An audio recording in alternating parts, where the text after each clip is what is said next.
Welcome to, for me, the most favourite day of the year, which is Navy Day. Basically, that's because I'm ex-Navy. I'm the only ex-Fleet Air Arm pilot on as one of the collection pilots, and so this is the most fun day of the year for me. And this is one of our feature aircraft, the Sea Hurricane Mark 1B, owned by the collection and operated by us all year round at all the events. And it's unique. It's the only flying Sea Hurricane in the world, and I'm going to tell you a little bit about it, a little bit about its history and the history of Sea Hurricanes, and then talk a little bit about what it's like to fly. So this aircraft was restored and flown in the 90s, 1995. Its history comes from pretty much the stable of Sea Hurricanes, and Sea Hurricanes were originally designed as carrier catapult aircraft off the old merchant vessels. So they were designed as fighter aircraft that would be launched off a rail on a merchantman to go and shoot down German long-range reconnaissance and long-range fighter bombers that would come and try and bomb the fleet. Now that sounds great, doesn't it? But not a very good mission, because it's a one-way mission.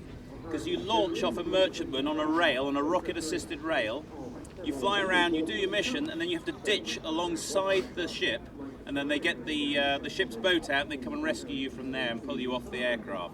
So you can imagine sitting there on an Arctic convoy or on a convoy across the Atlantic waiting to be called out, and then finding that you've got the one-way mission. You get fired off the catapult, you go and hopefully shoot down the German aeroplane, and then you ditch alongside in the water. And the ditching characteristics of these aeroplanes are not great, and as you've probably seen from some of the old footage and the pictures. Hurricanes like this one, and this is a Mark 1B, were modified from standard production Hurricanes to turn them into Sea Hurricanes, and there are two facets that mark this out as a 1B. First of all, it's the arrestor hook on the back end, and that was designed for later operations when they came onto the aircraft carriers as we know them today, with wires that catch the aircraft when it lands on merchant ships that were modified for aircraft carriers.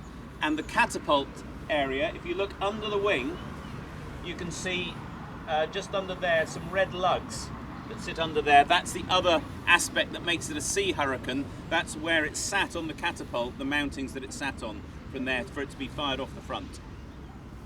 You'll also see this mechanism here. The tube would go through the fuselage, and that's how it would sit on this very short catapult on the merchant ships. As a consequence of that, although in this particular aircraft this is a dummy hook now, it can't be used, it can't be deployed, the hook and the hook mechanism are quite heavy, and that requires normally a metal prop on the front end. We've modified this aircraft so it's got a wooden prop and a dummy hook, so it's actually a lighter aeroplane.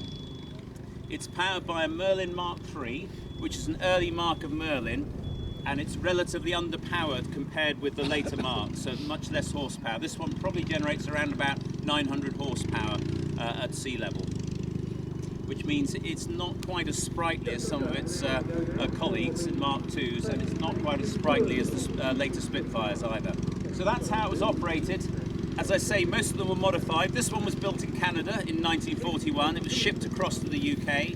It was then modified to become from a standard Hurricane 1B to a Sea Hurricane 1B with the hook and those mountings that I've just described. And then it was set to go and join 80 Squadron, Naval Air Squadron, I think it was serving on Indefatigable. It got picked up by the squadron in 1942, and then it was about to deploy to the ship, but as it was about to deploy to the ship, it developed a fault and then came back ashore, so it never went on board.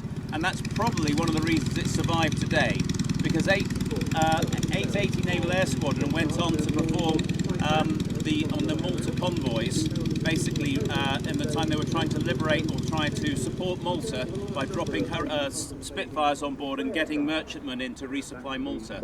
So this aircraft would have taken part in that particular campaign, and that particular campaign was quite high on attrition. For those of you who probably read up or who know about, it's Op Palliser. I think it's Palliser. I think that's right. Yes. So that campaign, that's where it would have gone. But luckily for us, it never made it. It then went back into storage, into maintenance, and then saw out the war years. And then subsequently, they were going to restore it for the Battle of Britain film. It was too.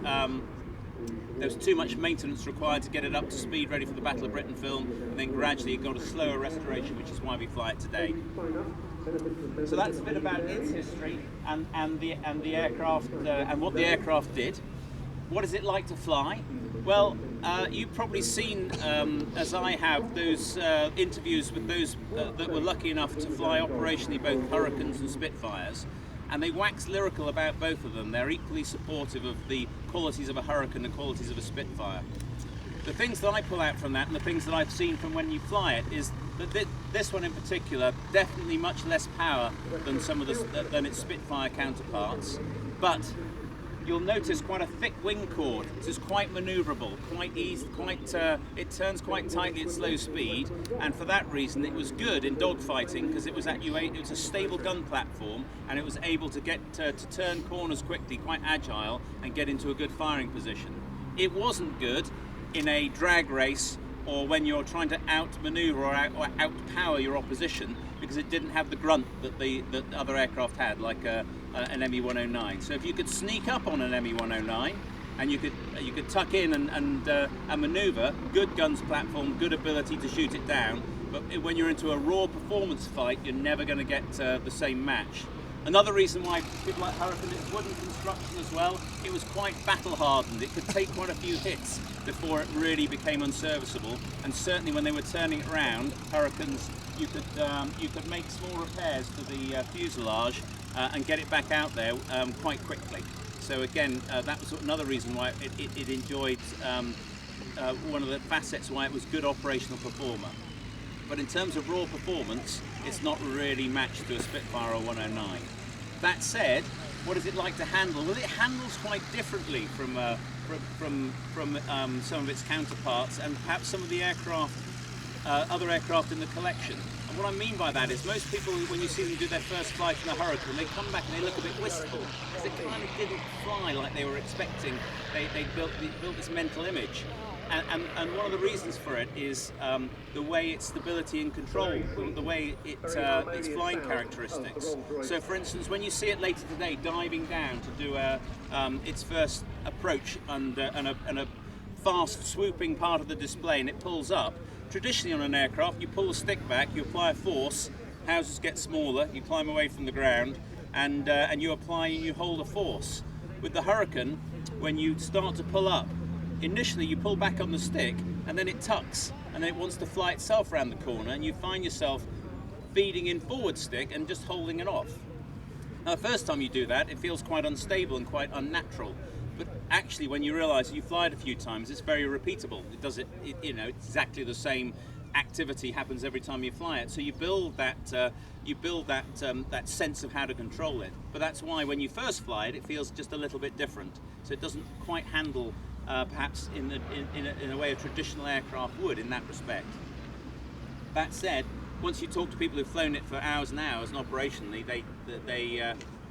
that little foible has been forgotten long in their training, and as far as they're concerned, it handles beautifully.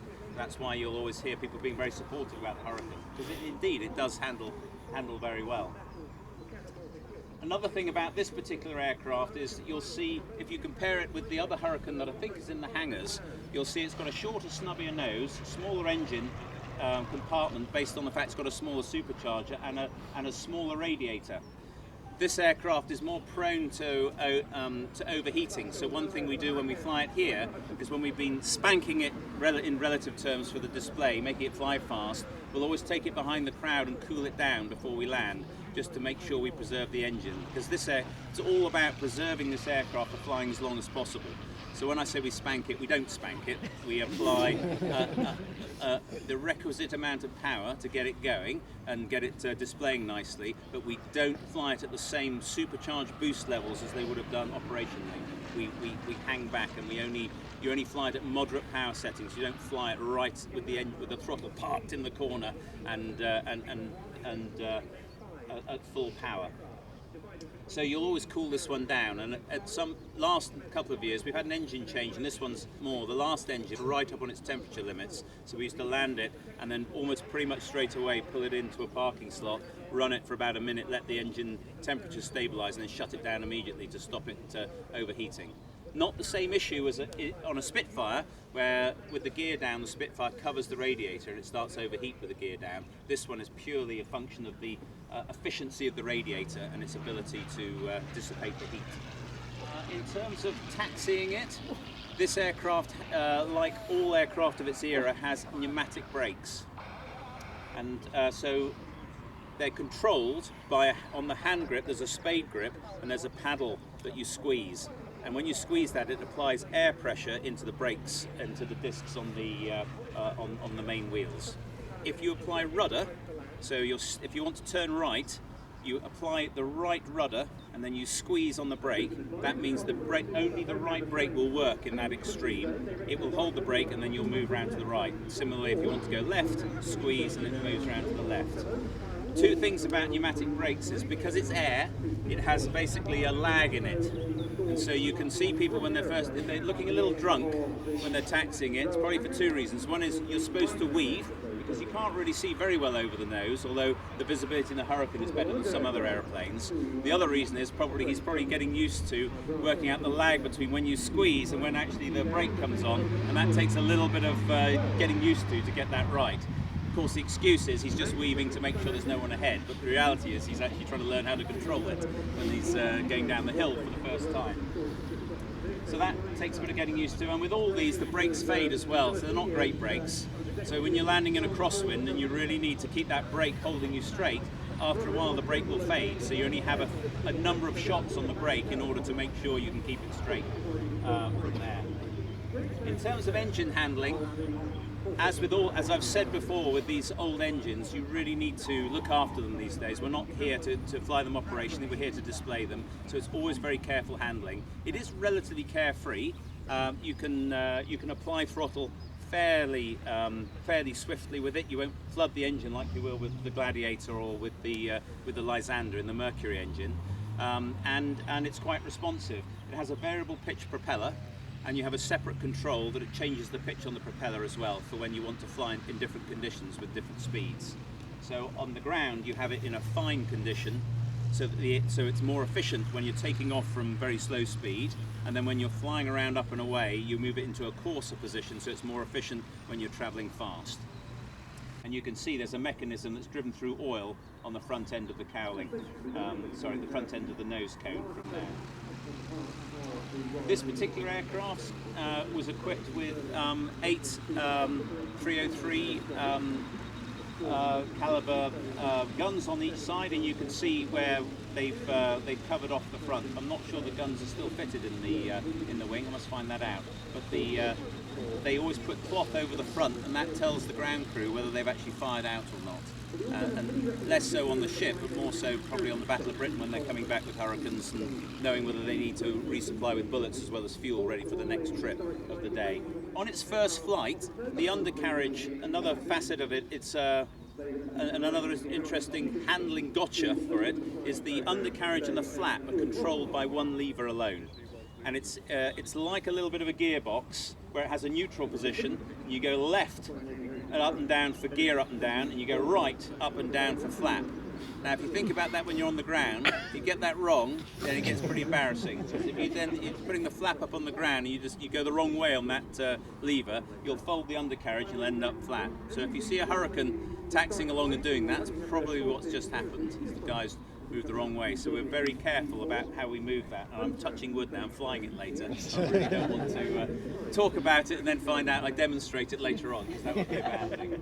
But that's another little gotcha with this, is you've got to be very careful when you land back on and you're cleaning up the aircraft and reconfiguring it. You've got to be very careful where you move that switch so you don't fold the undercarriage inadvertently. So that's about it. That's a few things about the aeroplane, a bit about its history. Open to questions, really. If anyone's got any questions, I'll try and answer them.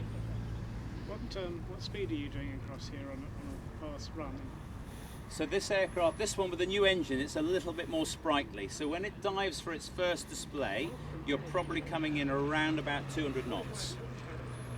And then as the display moves on, bearing in mind we don't set it at its maximum power, we set it at a cruise power for the display, it will gradually wind back, and then typically it'll average around 140 knots to 160 knots for most of its display. At the top of a wing over, I think maybe just under 100 knots. On a later dive, you'll maybe end up at 160 at the latter stages of the display, to give you an idea of it. With the new rules with the CAA now, it just has the display just a little further away than it did last year, but actually, if anything, that allows more people to see what's going on. So, would you adjust the power during the display, or is it pretty much hands off for that? I don't. What I do is I set a display power, which is what's called a max cruise condition, and then I tighten the throttle friction. So I hold the throttle in one position, and then I just fly it at a set power. So you're not stressing the engine too much, and then you just manoeuvre according to the energy that you're being provided with, rather than gunning the throttle at any particular stage, and that preserves the engine. Takeoff speed and stall speed?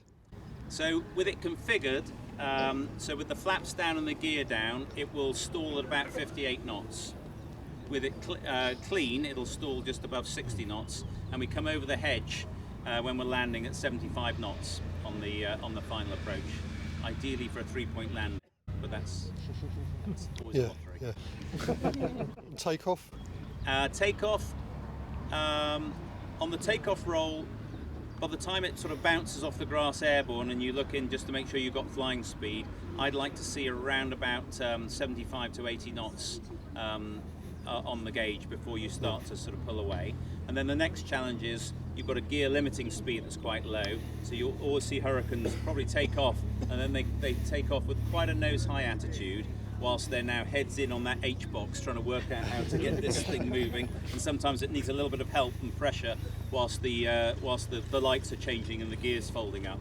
So you'll see it flying from about 80 knots on the ground as it unsticks, and it'll climb at just under 100 knots to allow the gear to fold up. What sort of maximum fuel load would you have on this aircraft at the moment? I'd have to look in the book for the fuel load. We basically fly it for the display. We fly it with about 3/4 fuel, which is quite healthy. And I think, and you'll not quote me on this, but I think it's something like, I think it's around about 90 gallons that we'll operate it from here with 90 gallons of fuel. So plenty of fuel. We'll get to Yeovilton and back with the amount of fuel we've got, but it's but for operating from here for 20 minutes, we give it a generous amount of fuel in case we divert somewhere.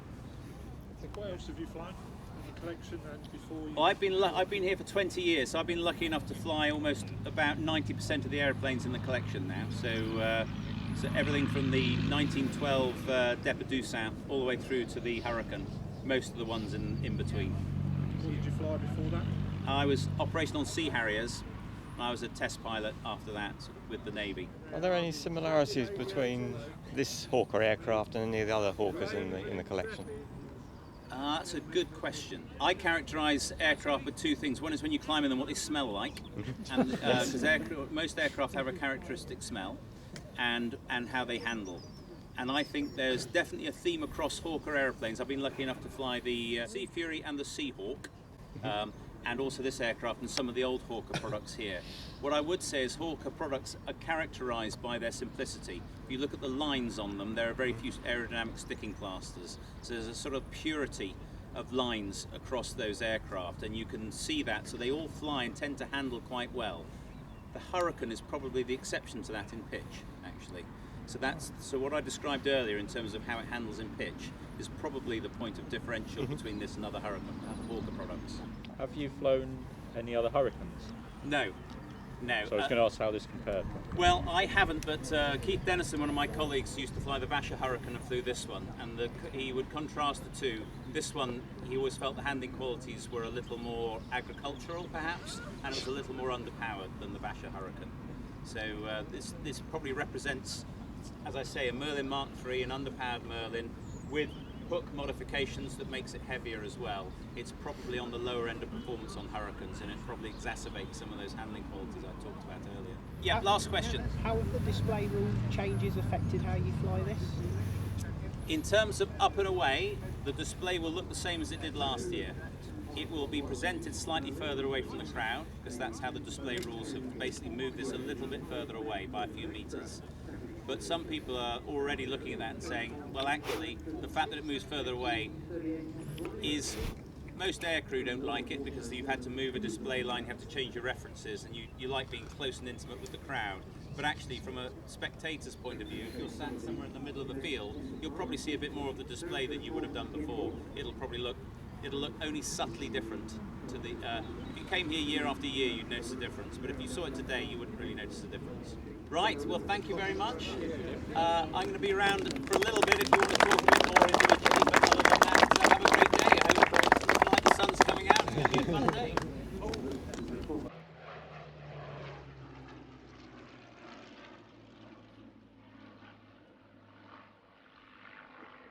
The first 50 Mark 1A Sea Hurricanes were converted ex-RAF Hurricane 1s, and they began to equip 880 Squadron of the Fleet Air Arm from February 1941. More than 30 merchantman vessels were catapult equipped, but it was a risky business for the Hurricane pilots because those ships had no flight decks and they were operating far from land.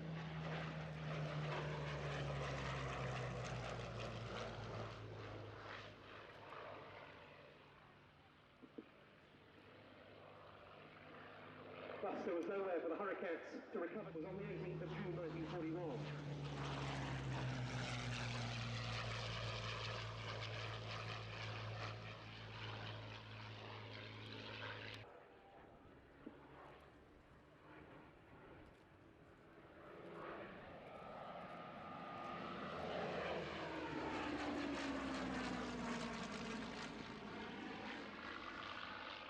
In that participated 3 squadrons of Sea Hurricanes, 801, 802 and 885, 46 aircraft divided between 3 carriers, HMS Victorious, HMS Indomitable and HMS Eagle. They formed the majority of the fighter force that was engaged in protecting the convoy.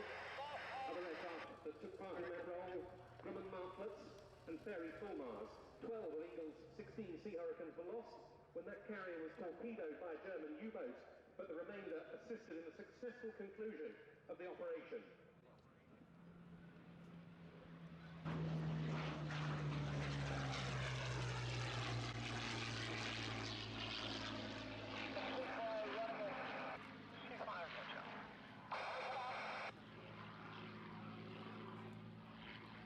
From Kenneth Aviation, 45 knots and a Sea Hurricane into the circuit to break the land.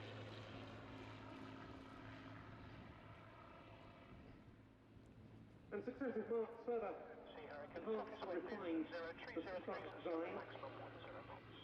The Seafire about 47 was the last either Spitfire or Seafire to be produced, emerging from the Supermarine production line in January 1949. Examples of those later marks fought in the Korean War before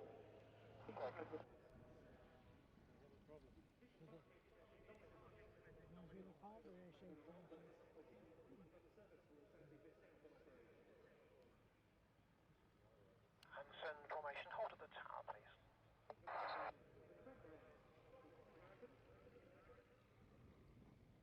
Hurricane 96, roger. As said earlier by Chris Huckstep.